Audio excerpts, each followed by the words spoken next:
जय Hind and hello guys, स्वागत है आपका आपके अपने YouTube चैनल ज्ञानदेव होस्ट में। और इस वीडियो में मैं आपको बताने वाला हूं रेलवे रिक्रूटमेंट बोर्ड यानी कि RRB group D online form 2026 के बारे में, जहां पर गाइस आपको लास्ट 24 आवर के अंदर कैसे फॉर्म को फिल करना है उसके बारे में पूरी जानकारी दी जाएगी। गाइज आपके पास ज़्यादा समय बचा नहीं है इस फॉर्म को भरने का, क्योंकि लास्ट डेट जो आपकी बढ़ाई थी वो 9 मार्च 2026 तक बढ़ाई थी। अब 9 मार्च भी आपके दरवाजे के ऊपर आकर के बैठ गया कि जल्दी से अपना फॉर्म भर लीजिए, नहीं तो मैं दरवाजा बंद करने वाला हूं। तो गाइज ऐसे में यहां पर बहुत ही जरूरी हो जाता है कि अगर आप इसमें अप्लाई करने के लिए एलिजिबल और आप अभी तक ये फॉर्म नहीं भरे हैं तो गाइज भर लीजिए, क्योंकि अभी भी वेबसाइट सही से काम कर रही है। नहीं तो जब लास्ट टाइम इसकी लास्ट डेट नज़दीक आई थी तो 2 से 3 दिन पहले वेबसाइट ने काम करना बंद कर देता, अच्छे से फॉर्म नहीं भरे जा रहे थे, बहुत सारे बैंक प्रॉब्लम फेस कर रहे थे कि उनका जो जिसमें कि फ़ीस रिफंड होती है वो उसमें अकाउंट लिंक नहीं हो रहा था। बट गाइज अभी कुछ ऐसी प्रॉब्लम नहीं आ रही है। इस वीडियो के अंदर आपको अच्छे से बताया जाएगा। अगर आपको ये नहीं पता कि अपना जो आधार है वो बैंक के साथ में कैसे लिंक करना होता है तो वो इसी वीडियो के अंदर बताया जाएगा। और अगर फिर भी आपसे न हो रहा हो तो आप अपने किसी भी ऐसे फैमिली मेंबर का दे सकते हैं आधार नंबर जो कि अकाउंट के साथ में लिंक हो, या फिर अगर उसमें भी ना हो रहा हो तो अपने फ्रेंड का डाल दीजिए, क्योंकि इसमें आपकी जो फीस आप पे करें वही रिफंड होगी। आपकी जो सैलरी है उसके लिए आपको अलग से अकाउंट नंबर देना होगा, तो कोई भी चिंता वाली बात नहीं है। ऐसा नोटिफिकेशन में भी बोल रखा है कि आप किसी और का अकाउंट दे सकते हैं अगर आपका खुद का नहीं दिया जा रहा है या फिर उसमें कोई इशू आ रहा है। तो वीडियो को देख लीजिए पूरा, इसमें आपको अच्छे से सभी जानकारी एक्सप्लेन की जाएगी। अब आपकी लास्ट डेट दोबारा आगे नहीं बढ़ेगी, ये तो कंफर्म है, क्योंकि एक बार ऑलरेडी 7-8 दिन बढ़ा दिया था। पहले 2 मार्च 2026 थी, अब ये 9 मार्च 2026 है। रात 12 बजे तक आप अपना फॉर्म भर सकते हैं। तो कैसे भरेंगे वो जान लीजिए। मैंने जो लिंक दिया इस वीडियो को डिस्क्रिप्शन में, आप इसको ओपन कर लेंगे, आपको जानने को मिलेगा कि 22,195 पोस्ट निकाली गई है। एंड फीस इसमें जनरल ओबीसी डब्ल्यूएस को 500 और बाकी कैटेगरी को 250 रुपये पे करनी होगी। बाकी कैटेगरी है SC ST ex serviceman and all category female और EBC। और जब आपका एग्जाम हो जाएगा तो यहाँ पर जनरल OBC डब्ल्यूएस को 400 और बाकी कैटेगरी को पूरी की पूरी फीस रिफंड की जाएगी। और गाइज ये जो एग्जाम है ये सिर्फ आपको अटेंड करना है, चाहे आप इसमें पास हो चाहे फेल हो, आपको फीस तब भी रिफंड की जाएगी। इसमें ITI वाले कैंडिडेट भी अप्लाई कर सकते हैं अगर बात क्वालिफिकेशन की करें, और सिंपल 10वीं पास अगर है तो भी आप इसमें अप्लाई कर सकते हैं, कोई परसेंटेज की कंडीशन भी नहीं रखी है। तो आप यहाँ पर ही जान लिया। अब आप इसमें जो फी पेमेंट कर पाएंगे वो 11 मार्च 2026 तक कर पाएंगे। और अगर आप फॉर्म के अंदर कोई गलती कर देते तो आप 12 से 21 मार्च 2026 तक अपने फॉर्म को करेक्ट कर सकते हैं। एंड गाइज अगर आपसे फ़ी पेमेंट नहीं हो रहा है तो आप मेरे द्वारा भी फ़ी पेमेंट करा सकते हैं। उसके लिए आपको मुझे इंस्टाग्राम पर कांटेक्ट करना होगा। मेरी इंस्टाग्राम आईडी इस वीडियो के डिस्क्रिप्शन में दी गई है और आपको मेरे द्वारा फ़ी पे कराने के लिए एक्स्ट्रा 50 रुपये चार्ज देना होगा। आपकी मर्जी है, मेरे से करानी है तो करा लेना, नहीं करानी है तो कोई इशू वाली बात नहीं है। अब अगर आप ये सब इन्फॉर्मेशन देखने के बाद इसमें अप्लाई करने के लिए एलिजिबल है और आपने अभी तक ये फॉर्म नहीं भरा और आप भरना चाहते हैं तो इंपॉर्टेंट लिंक के सेक्शन से अप्लाई ऑनलाइन लिंक ओपन करेंगे, आपके सामने ये ऑफिशियल वेबसाइट आ जाएगी। यहाँ पर आ जाने के बाद अगर आपका पहले से इस वेबसाइट के ऊपर अकाउंट बना हुआ है, यानी कि आपने 2024 या 2025 के अंदर कोई फॉर्म भरा था रेलवे का, तो ऑब्वियसली आपका बना हुआ होगा। आप लॉगिन के ऊपर क्लिक करेंगे और 2 माध्यम से लॉगिन हो सकते हैं। पहला है लॉगिन विद आधार। अगर आप इस माध्यम का इस्तेमाल करते हैं तो आपको यहाँ पर अपना वो नंबर डालना है जो आधार के साथ में लिंक है। फिर जनरेट आधार OTP के ऊपर क्लिक करना है। आपके नंबर के ऊपर एक OTP जाएगा, जब वो यहाँ पर आप डालेंगे और आई एम नॉट रोबोट के ऊपर क्लिक करके लॉगिन कर लेंगे। और उसके बाद में गाइज आप इस वीडियो को स्किप करके वहां से देखिए जहां से मैंने रजिस्ट्रेशन का प्रोसेस बताने के बाद में अप्लाई का प्रोसेस बताया है। एंड गाइज अगर आप इस माध्यम में कोई इशू फेस करें तो आप login with RRB account credential इसके ऊपर क्लिक करेंगे। यहाँ पर रजिस्टर्ड नंबर और या ईमेल और साथ ही अपना पासवर्ड और फिर लॉगिन कर लेंगे। अगर पासवर्ड भूल चुके हैं तो फॉरगॉट पासवर्ड के ऊपर क्लिक करके पासवर्ड रिसेट कर सकते हैं। इसमें आपको यहाँ पर फिर रजिस्टर्ड नंबर देना होगा और डेट ऑफ बर्थ सेलेक्ट करनी होगी और प्रोसीड कर देना होगा। देन आपको मैसेज के माध्यम से एक नया पासवर्ड सेंड कर दिया जाएगा। अब गाइज ये तो हुई उन कैंडिडेट की जानकारी जो कि पहले से रजिस्टर्ड है। बट अगर आप फ्रेशर, आपने इस वेबसाइट के ऊपर अभी रजिस्ट्रेशन भी नहीं किया तो आपको इसमें पहले रजिस्टर होना होगा और फिर अप्लाई करना होगा। इसके लिए आप क्या करेंगे, आप यहाँ पर क्रिएट एन अकाउंट इसके ऊपर क्लिक करेंगे। देन यहाँ पर प्लीज नोट करके भी उनको यही चीज बोली जा रही है कि अगर आपने 2024 या फिर 2025 के अंदर कोई भी CAN का फॉर्म जो कि आरआरबी के द्वारा इशू किया गया वो भर लिया था तो आप इसमें दोबारा रजिस्ट्रेशन नहीं करेंगे, आप डायरेक्टली लॉगिन कर लेंगे। बट गाइज अब आप इस वाले इंटरफेस पर आए हैं या फिर यहाँ तक आए हैं इस वीडियो के अंदर, तो आप इसमें पहले से रजिस्टर्ड नहीं है, पहली बार कोई फॉर्म भर रही है इस वेबसाइट का इस्तेमाल करते हुए, तो आप यहाँ पर इस प्लीज नोट को ओके कर दीजिए। अब आती है कंट्री ऑफ नेशनलिटी। तो सबसे पहले आपको यहाँ पर इसमें इंडिया सेलेक्ट कर लेना अगर आप इंडियन हैं। फिर आपको यहाँ पर आपका जो फुल नेम है वो एंटर करना है 10th के सर्टिफिकेट के अकॉर्डिंग। और गाइज इस फुल नेम को आपको यहाँ पर दोबारा डाल करके वेरीफाई भी कर देना है। फिर आपसे पूछेगी कि आपने 10वीं के बाद में आपका नाम बदला है, अगर हाँ तो यस, नहीं तो आप नो कर देंगे। फिर जो आपका डेट ऑफ बर्थ है वो आप यहाँ पर कैलेंडर के ऊपर क्लिक करके सिलेक्ट सेलेक्ट करेंगे। पहले आप यहाँ से आपका जो ईयर है वो सेलेक्ट कर लेंगे, फिर उसके बाद में आपको यहाँ पर जो आपका मंथ है वो सेलेक्ट करना है एंड देन यहाँ पर डे, तो आपका डेट ऑफ बर्थ आ जाएगा। फिर गाइज आपको डेट ऑफ बर्थ को यहाँ पर दोबारा से यहाँ पर डाल के वेरीफाई करना है। तो जो भी आपका डेट ऑफ बर्थ अभी आपने भरा वो आप यहाँ पर एंटर कर दें। इसके बाद आप आपका जेंडर सेलेक्ट कर लेंगे, मेल या फीमेल। जेंडर को दोबारा सेलेक्ट करके वेरीफाई कर देंगे। सेम वे में आप यहाँ पर आपका जो फादर नेम है वो एंटर करेंगे। ये भी आपको 10th के सर्टिफिकेट के अकॉर्डिंग फिल करना है। तो फादर नेम को आपको यहाँ पर दोबारा डाल करके वेरीफाई कर देना है। इसके बाद आप यहाँ पर आपकी माताजी का नाम एंटर करेंगे, माताजी के नाम को दोबारा डाल करके वेरीफाई कर देंगे। फिर आती कॉन्टैक्ट डिटेल, यहाँ पर आप आपकी ईमेल एड्रेस डालेंगे जो कि आप रजिस्टर करना चाहते हैं और फिर जनरेट ईमेल ओटीपी के ऊपर क्लिक करेंगे। आपकी इस ईमेल के ऊपर एक ओटीपी सेंड किया जाएगा जो कि आप यहाँ पर डाल करके वेरीफाई कर देंगे। सेम वे में आप आपका मोबाइल नंबर डालेंगे और जनरेट मोबाइल ओटीपी इसके ऊपर क्लिक करके इसको भी वेरीफाई कर देंगे। अब आपके पास 3 ऑप्शन नीचे यहाँ पर है, एक है वेरिफिकेशन थ्रू डिजिलॉकर और दूसरा है वेरिफिकेशन थ्रू आधार कार्ड या फिर I do not have Aadhaar card. तो अगर आप डिजिलॉकर के माध्यम से वेरिफिकेशन करना चाहते तो आपको वेरिफिकेशन थ्रू डिजिलॉकर इसके ऊपर क्लिक करना होगा। आपको डिजिलॉकर की वेबसाइट के ऊपर ट्रांसफर किया जाएगा। अगर आपका डिजिलॉकर की वेबसाइट के ऊपर पहले से अकाउंट बना हुआ है तो आप डायरेक्टली लॉगिन करके अपनी परमिशंस अलाउ कर देंगे और जो आपकी डिटेल्स हैं जो भी आपने वहाँ पर डिजिलॉकर के ऊपर डॉक्यूमेंट्स अपलोड किए वो यहाँ पर सभी फैच कर ले जाएंगे। और अगर आप आधार कार्ड के थ्रू इसमें वेरिफिकेशन कराना चाहते तो आप इसके ऊपर क्लिक करेंगे, देन आपको आधार की वेबसाइट के ऊपर ट्रांसफर किया जाएगा। वो कैसे आप देख लीजिए, नीचे यहाँ पर आपसे आपका आधार नंबर मांगा है। जैसे आप आपका आधार नंबर डालेंगे, जनरेट आधार ओटीपी के ऊपर क्लिक करेंगे तो गाइज यहाँ पर एक ओटीपी आपको सेंड किया जाएगा। वो ओटीपी डालेंगे और वेरीफाई के ऊपर क्लिक करके उसको वेरीफाई कर देंगे। इसके बाद आप यहाँ पर टिक करेंगे, फिर आप एक पासवर्ड क्रिएट करेंगे। पासवर्ड आपका कैसा उसका आप एग्जांपल देख लीजिए। पासवर्ड के अंदर इंग्लिश का कैपिटल लेटर कम से कम एक, स्मॉल लेटर कम से कम एक स्पेशल कैरेक्टर और साथ ही डिजिट, कुछ इस तरह का पासवर्ड आप बना लेंगे अपनी मर्जी से और उस पासवर्ड को दोबारा डाल करके वेरीफाई कर देंगे। फिर आप यहाँ पर आई एम नॉट रोबोट के ऊपर क्लिक करेंगे और preview and create an account इसके ऊपर क्लिक करेंगे।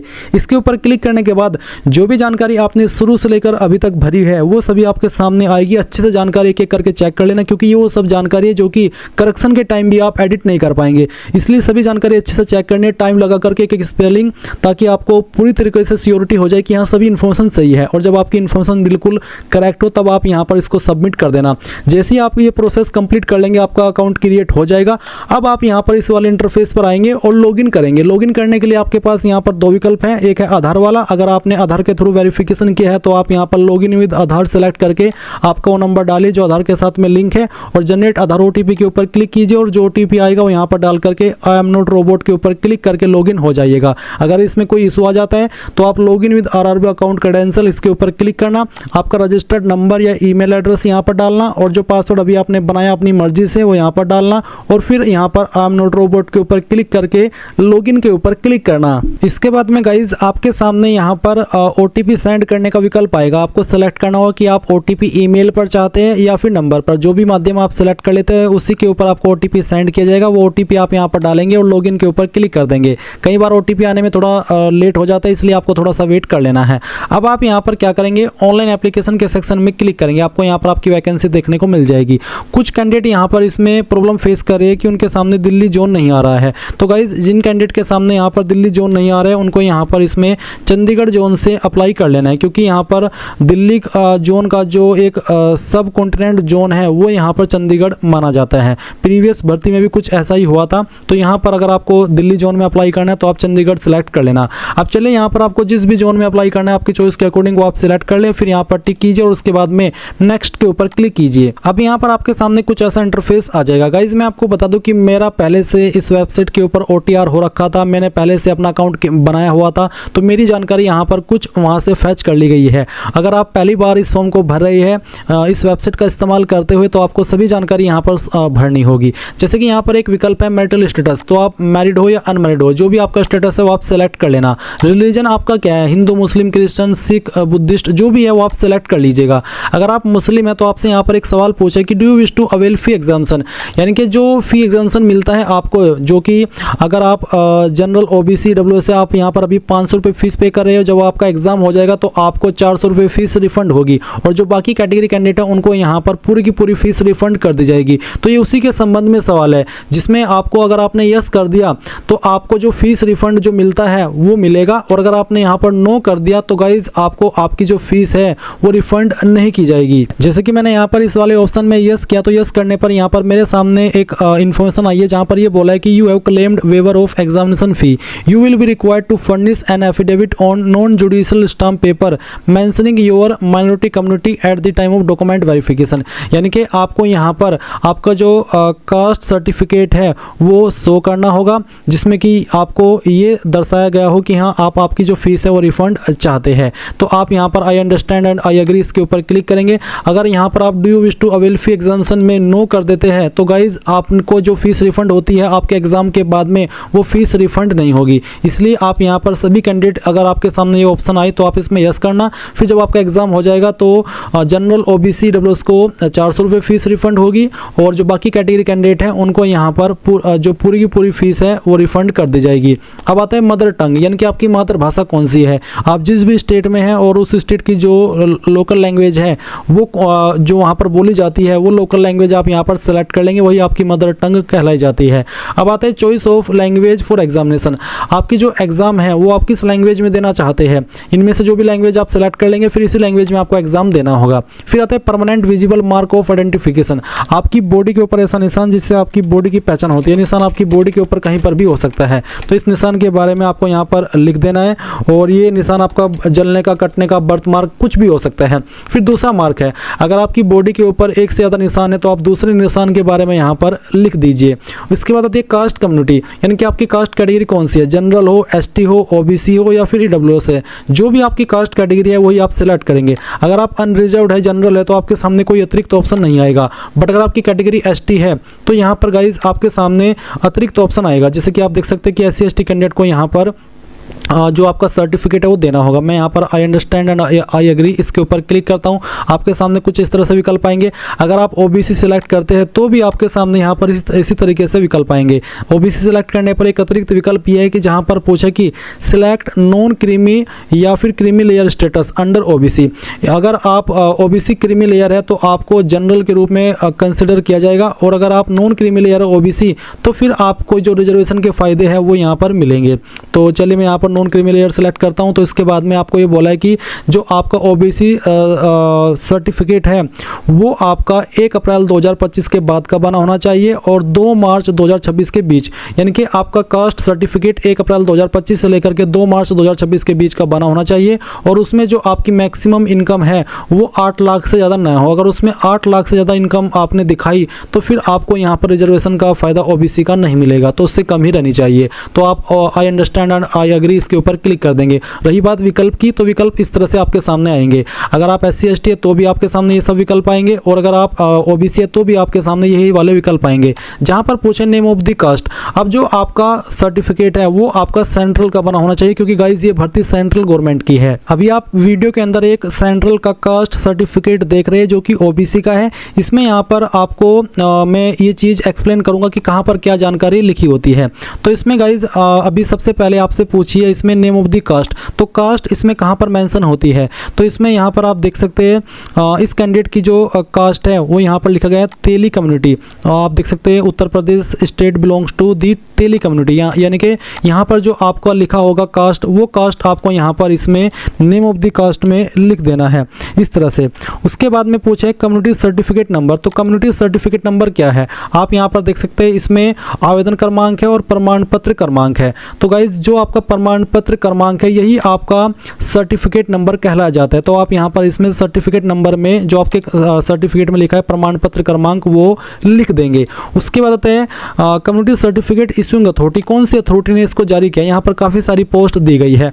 अब ये कैसे पता चलेगा कि मेरा सर्टिफिकेट कौन से पोस्ट के अधिकारी ने जारी किया है। आप यहाँ पर सक्षम अपने इस सर्टिफिकेट में आइए और देखिए यहाँ पर सक्षम अधिकारी के बाद में कौन सी पोस्ट को लिखा गया है। जैसे कि ये सर्टिफिकेट इस कैंडिडेट का का तहसीलदार के द्वारा जारी हुआ है। ऐसा नहीं है कि आपका सर्टिफिकेट भी तहसीलदार के द्वारा ही जारी हो, ये अलग अलग पोस्ट के अधिकारी द्वारा जारी होता है। तो आपको देखना है यहाँ पर सक्षम अधिकारी के बाद में कौन सी पोस्ट लिखी है। जो भी पोस्ट लिखी है अगर वो हिंदी में लिखी है तो आप उसको इंग्लिश में ट्रांसलेट कर लेना, और अगर आप समझ पा रहे हैं कि हाँ ये इस पोस्ट के अधिकारी ने जारी किया तो अच्छी बात है। जैसे कि यहाँ पर तहसीलदार लिखी है, अब मैं यहाँ पर आता हूँ और इसमें मैं तहसीलदार सेलेक्ट कर लेता हूँ।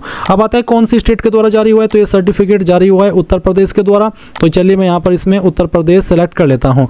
अब आते हैं कि कौन सी डेट में जारी हुआ है, तो ये सर्टिफिकेट जारी हुआ है 15 फरवरी 2025। बट गाइज ध्यान दीजिए कि जो ओबीसी का कास्ट सर्टिफिकेट है वो आपका 1 अप्रैल 2025 के बाद का बना होना चाहिए, यानी कि इस कैंडिडेट का ये सर्टिफिकेट वैलिड नहीं है क्योंकि इसमें ये पहले का बना हुआ है। तो आपको न्यू बनवा लेना है अगर आपकी डेट पुरानी है। चलिए मैं यहाँ पर ये सेलेक्ट कर लेता हूँ। इसके बाद गाइज आप यहाँ पर नीचे की तरफ आएंगे और आपकी जो एड्रेस की इन्फॉर्मेशन है वो देंगे। तो इसमें यहाँ पर आपको पहले आपका प्रेजेंट एड्रेस फिल करना है, जैसे कि आपकी स्टेट सेलेक्ट कर लेनी है, आपकी डिस्ट्रिक्ट सेलेक्ट कर लेनी है, एड्रेस क्या है वो कंप्लीट आपको एड्रेस के सेक्शन में डाल देना है। आपका नियरेस्ट सिटी या फिर मेजर टाउन कौन सा है वो आप यहाँ पर भर देंगे और अपना पिन कोड भी डाल देंगे। नीचे एक लाइन है कि tick if permanent address is same as present address, यानी कि अगर आपका परमानेंट एड्रेस और प्रेजेंट एड्रेस सेम है तो आप इस बॉक्स को टिक कर देना, अगर अलग है तो अनटिक करके अलग से इस तरफ अपना परमानेंट एड्रेस फिल कर लेना। बट मेरा सेम है तो मैंने इसको टिक कर दिया। इसके बाद आप पहले इस जानकारी को सेव कर देंगे और फिर नेक्स्ट के ऊपर क्लिक करेंगे। इसके बाद आपके सामने यहाँ पर डिक्लेरेशन आएगा जहां पर बोला है कि I hereby consent that my refund may be credited to the bank account linked with my mentioned Aadhaar number. ये जो इसमें एक इस तरह का एक विकल्प आ रहा है या कह लीजिए कि ऑप्शन आ रहा है, ये पहले नहीं आ रहा था जब आपके आरआरबी ग्रुप डी के ये फॉर्म स्टार्ट हुए थे। ये बाद में चेंजेस किया गया है जिसमें कि यहाँ पर आपको बेसिकली ये कहा जा रहा है या फिर कह लीजिए कि मैं अपना कॉन्सेंट दे रहा हूँ कि जो मुझे रिफंड मिलेगा, जो कि मैंने वीडियो की शुरुआत में आपको बताया था कि SC ST कैंडिडेट को जो 250 रुपये फीस पे करनी होती है पूरी रिफंड की जाएगी जब उनका CBT हो जाएगा, यानी कि उनका एग्जाम हो जाएगा, चाहे वो पास करे चाहे फेल करे। और जो बाकी कैटेगरी कैंडिडेट 500 रुपये फी पे करे उनको 400 रुपये फीस रिफंड होगी। तो उसी के संबंध में जहाँ पर ये कहा जा रहा है कि मैं अपना कंसेंट दे रहा हूँ कि मुझे जो मेरा रिफंड है फीस का वो मेरे उस बैंक अकाउंट के अंदर दिया जाएगा जो कि मेरा आधार नंबर के साथ में लिंक है। क्योंकि आप जब अपना कोई बैंक अकाउंट ओपन कराते तो उसमें आपको अपना आधार नंबर लिंक कराना होता है। तो यहाँ पर यही है कि मैंने अपना जो बैंक अकाउंट है जो आधार नंबर के साथ में लिंक करा रखा है उसके अंदर मुझे अपना रिफंड चाहिए और मैं उसके लिए कंसेंट दे रहा हूँ। तो आप आई अंडरस्टैंड एंड अग्री इसके ऊपर क्लिक करेंगे तो ये चीज़ आपको समझ में आ गई। अगर आपका बैंक के साथ में आधार नंबर लिंक नहीं है तो गाइस इसको लिंक करा लीजिए क्योंकि उसी में फिर आपको रिफंड आएगा। अब आप यहाँ पर देखेंगे कैटेगरी डिटेल, इसमें यहाँ पर आपसे पूछा कि क्या आप एक सर्विसमैन है, अगर है तो यस, नहीं तो आपको नो करना है। फिर पूछा है कि क्या आप एक विकलांग कैंडिडेट है, अगर हाँ तो यस, नहीं तो यहाँ पर भी आपको नो करना है। फिर पूछे कि is your writing ability affected, basically है कि अगर आपको लिखने में कोई प्रॉब्लम है और आप उसके लिए स्क्राइब चाहते तो यस करेंगे, अगर आप बिल्कुल ठीक ठाक है तो आप यहाँ पर इसमें नो कर देंगे। उसके बाद economically backward class section EBC है, आपसे पूछे कि आप एलिजिबल है फी कंसेशन अंडर EBC, अगर है तो आप यहाँ पर यस करेंगे, नहीं तो आप यहाँ पर नो कर देंगे। जैसे कि यहाँ पर है कि note EBC candidate should be aware that they are entitled only for fee concession and not to job reservation, यानी कि सिर्फ इनको फी कंसेशन मिलता है, कोई जॉब रिजर्वेशन इससे नहीं मिलेगा। If valid EBC certificate is not submitted during document verification then your candidature will be rejected, यानी कि जब आपका डॉक्यूमेंट वेरिफिकेशन होगा अगर आपने उस वक्त इस ऑप्शन में यस करके सर्टिफिकेट वहाँ पर नहीं दिया अपना EBC का तो फिर आपका फॉर्म रिजेक्ट कर जाएगा। तो अगर आप EBC है तो आप इसमें यस करेंगे, अगर आपको फी कंसेशन चाहिए और आपके पास सर्टिफिकेट है तो नहीं तो आप इसमें नो कर देंगे। फिर क्या आप एक एम्प्लॉय है इंडियन रेलवेज की, अगर हाँ तो यस, नहीं तो नो कर देना है। इसके बाद पूछा है कि name of the current department organisation, अगर आप कोई करंट जॉब कर रहे हैं जैसे कि सेंट्रल गवर्नमेंट में, स्टेट गवर्नमेंट में या फिर पब्लिक सेक्टर अंडरटेकिंग में तो आप सेलेक्ट कर लेंगे। अगर आप अभी छोटी मोटी कोई जॉब कर रहे हैं तो आप यहाँ पर नॉट एप्लीकेबल सेलेक्ट कर ले। उसके बाद पूछे are you a course completed act apprentice in railway establishment and processing NAC, यानी कि national apprenticeship certificate granted by NCVT, यानी कि आप कोई अप्रेंटिसशिप अभी कर रहे हैं, अगर हाँ तो यस, नहीं तो आप यस करके उसकी इन्फॉर्मेशन देंगे और नहीं कर रहे तो आप सिंपली नो कर दीजिए। बट अगर आप यहाँ पर यस करेंगे तो गाइज आपको यहाँ पर ट्रेड सेलेक्ट करना होगा कि कौन से ट्रेड के अंदर आपने अप्रेंटिसशिप की है और उसके बाद में किस डेट से आपने ट्रेनिंग स्टार्ट की थी और किस डेट तक की थी, साथ ही क्या आपका रिजल्ट आ चुका है। अगर हाँ तो आप यस करेंगे, यस करने पर फिर आपको यहाँ पर सर्टिफिकेट नंबर देना होगा, सर्टिफिकेट डेट देनी होगी, यानी कि किस डेट में सर्टिफिकेट जारी हुआ है, कितने नंबर आपको आए थे और फिर कितने में से आए थे वो आप फुल मार्क्स में डालेंगे, और नहीं हुआ है सर्टिफिकेट रिलीज तो आप यहाँ पर नो कर देंगे। इसके अलावा अगर आपने किया ही नहीं रेलवे के अंदर आपका अप्रेंटिसशिप जो कि नेशनल नेशनल अप्रेंटिसशिप सर्टिफिकेट होता है और ग्रांट किया जाता है आपको एनसीवीटी के द्वारा, तो आप यहाँ पर इसमें नो कर दीजिएगा। फिर यहाँ पर आपकी बैंक डिटेल की जानकारी आती है, जहाँ पर आपको बेसिकली वो नंबर डालना है आधार का जिसके साथ में आपका बैंक अकाउंट लिंक है। मैंने यहाँ पर अपना लिंक करा लिया। अगर मैं चलिए इसको चेंज करता हूँ तो मैं चेंज अकाउंट डिटेल्स के ऊपर क्लिक करता हूँ। अब आप यहाँ पर वो आधार नंबर डालिए जो कि आप इसमें लिंक करना चाहते हैं, यानी कि जिसके अंदर आप फीस रिफंड चाहते हैं। पहले तो आप यहाँ पर खुद का नंबर डाल कर देखिए। चलिए मैं आपको लाइव करके दिखाता हूँ।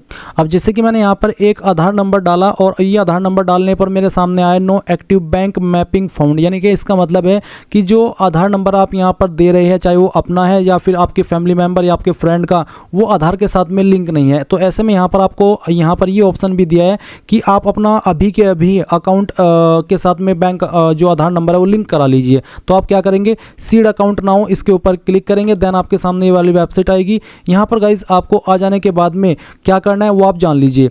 आप यहाँ पर प्रोडक्ट इसके ऊपर देख सकते हैं, काफ़ी सारे विकल्प आ रहे हैं।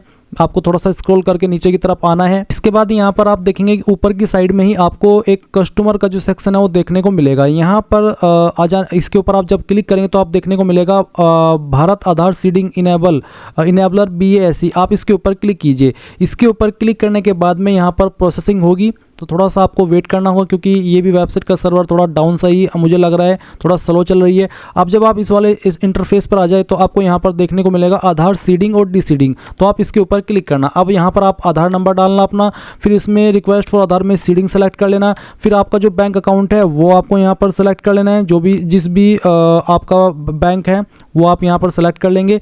ये सिलेक्ट करने के बाद में आप यहाँ पर देखेंगे सीडिंग टाइप, तो इसमें आप फ्रेश सीडिंग सेलेक्ट कर लेंगे। उसके बाद अकाउंट नंबर डालेंगे। अकाउंट नंबर को दोबारा डाल करके वेरीफाई करेंगे, यहाँ पर टिक करेंगे और ये कैप्चा को डाल करके सबमिट कर देंगे। देन गाइज आपका नंबर जो आधार के साथ में लिंक है उसके ऊपर एक OTP जाएगा। जैसे आप OTP वेरीफाई कर देंगे, अगर आपका सक्सेसफुल हो जाता है, कोई इशू नहीं आता, तो गाइज आपका अकाउंट सीड हो जाएगा। आप यहाँ पर जो आधार मैप्ड स्टेटस है वो भी देख सकते हैं कि हुआ है नहीं हुआ है, और रिक्वेस्ट स्टेटस चेक यानी कि उसको स्टेटस चेक को दोबारा से भी चेक कर सकते हैं। अगर हो गया तो अच्छी बात है, आपको ज़्यादा टाइम इसमें लगाना नहीं है। नहीं तो अगर आप क्या करेंगे, आप ऐसे किसी बंदे का नंबर डालिएगा आधार का जो कि पहले से ही लिंक है, यानी कि अगर ये नहीं हो रहा है एक बार ट्राई करके देख लेना। अगर खुद का हो जाता है तो अच्छी बात है, नहीं होता है तो फिर किसी से और बंदे का डाल देना और उसके बाद में आप यहाँ पर सेव कर देना। क्योंकि गाइज अगर किसी और बंदे का आप दे रहे हैं, चाहे वो आपकी फैमिली चाहे फ्रेंड है, तो कोई इशू वाली बात नहीं है, ऐसा नोटिफिकेशन में भी लिखा हुआ है।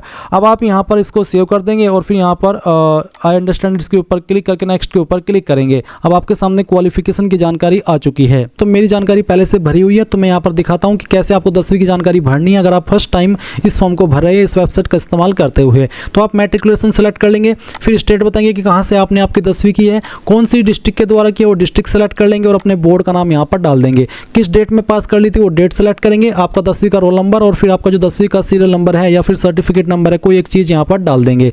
इसके बाद आप इसको सेव के ऊपर क्लिक करेंगे तो जानकारी आपकी ऐड हो जाएगी।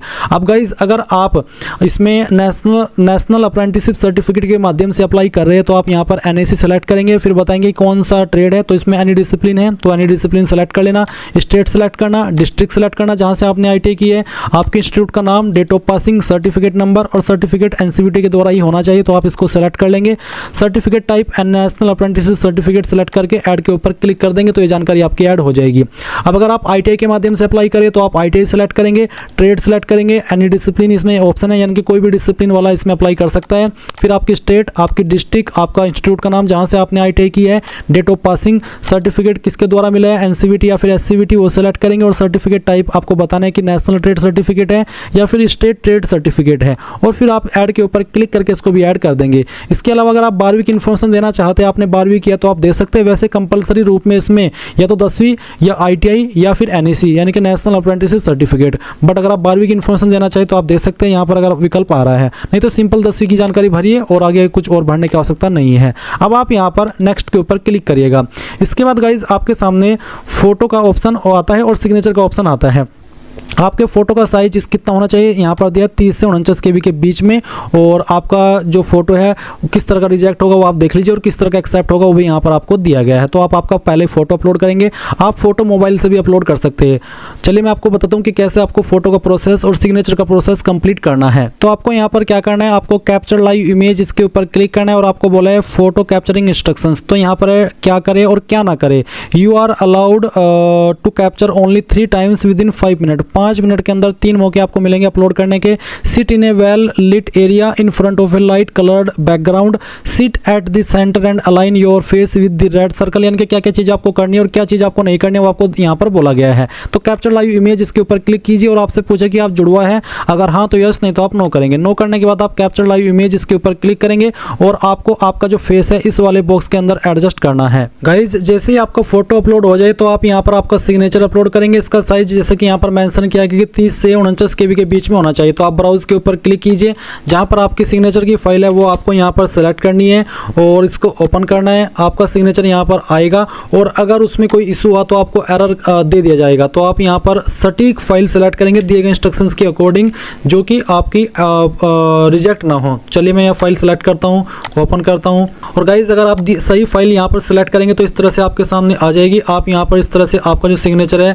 वो सेलेक्ट कर यहाँ पर उसको एडजस्ट करेंगे और एडजस्ट करने के बाद में राइट आइकन के ऊपर क्लिक करेंगे और फिर आप यहाँ पर देखेंगे कि आपका जो सिग्नेचर है वो इस तरह से आ जाएगा। फिर आप यहाँ पर टिक करेंगे और सेव के ऊपर क्लिक करके इसको सेव कर देंगे और फिर आप नेक्स्ट के ऊपर क्लिक करेंगे। इसके बाद गाइज आपके सामने यहाँ पर पोस्ट प्रेफरेंस वाला ऑप्शन आएगा। तो आपको इस तरह से यहाँ पर जानकारी देखने को मिलेगी, आपको किन किन जोन के लिए आप एलिजिबल है या फिर किन पोस्ट पर एलिजिबल है वो देखने को मिल जाएगा। आप यहाँ पर प्लस के आइकन के ऊपर क्लिक करके ये अपनी प्रेफरेंस देंगे कि मैं इस पोस्ट को किस नंबर पर प्रेफरेंस देना चाहता हूँ। तो एक एक करके आपको यहाँ पर आपकी चॉइस के अकॉर्डिंग अपनी पोस्ट प्रेफरेंस दे देनी है। और जैसे ही आप यहाँ पर ये सभी पोस्ट प्रेफरेंस देंगे तो नीचे इसके ऊपर टिक करना है, फिर नीचे की तरफ आना है, यहाँ पर टिक करना है।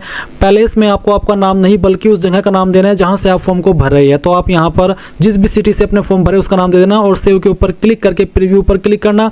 इसके बाद आपने जो भी जानकारी आप भरी है वो सभी आपके सामने आएगी। सभी जानकारी जब आप चेक कर ले और पूरी तरीके से श्योर हो जाए कि यहाँ सभी जानकारी सही है तो आप यहाँ पर टिक करके सबमिट के ऊपर क्लिक करेंगे। देन गाइज आपको पेमेंट के पेज पर ट्रांसफर किया जाएगा और जब आप आपकी फीस जमा कर देंगे उसके बाद ही आपका जो फॉर्म है वो फाइनल सबमिट माना जाएगा। तो इस तरह से गाइज आप लोग railway RRB group D online form 2026 भर पाएंगे। आई होप ये प्रोसेस आपको पसंद आया होगा। So thanks for watching. जय